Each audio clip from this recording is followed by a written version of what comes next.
नमस्कार. स्वाभिमानी TV news चॅनलच्या बातमीपत्रात आपलं स्वागत. राज्य उत्पादन शुल्क विभागातील महिला कर्मचाऱ्याला त्रास, दोषींवर कठोर कारवाईची मनसेची मागणी.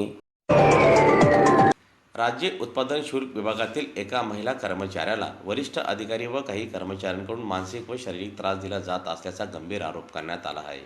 या प्रकरणी संबंधित दोषींवर तात्काळ कठोर कारवाई करावी अशी मागणी महाराष्ट्र नवनिर्माण सेनेच्या वतीने करण्यात आलेली आहे.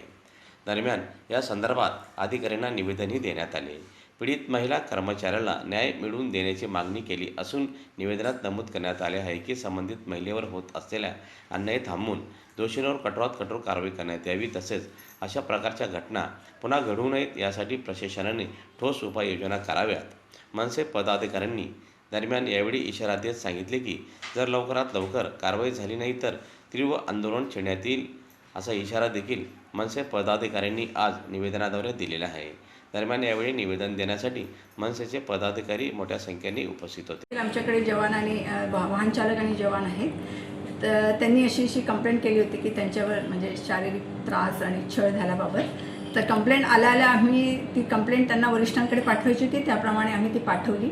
त्यानंतर जिल्हाधिकारी मॅडमने पण कमिटीसमोर ती द्यायला सांगितली, पण कमिटीचा कार्यकाळ थोडा संपलेला होता. ती नवीन समिती गठीत करून ऑलरेडी कमिटीसमोर कामकाज सुरू झालेलं आहे. त्याच्यात समितीमध्ये 5 जण आहेत.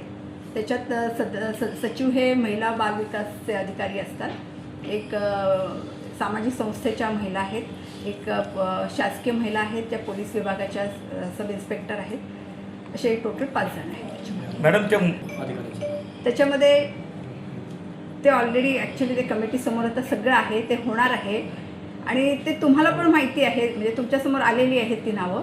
आमच्यात येथे एक इन्स्पेक्टर आहे, एक सब इन्स्पेक्टर आहे, एक ASI आणि एक कॉन्स्टेबल, असे 4 जणांची त्याच्यामध्ये नावं आहेत.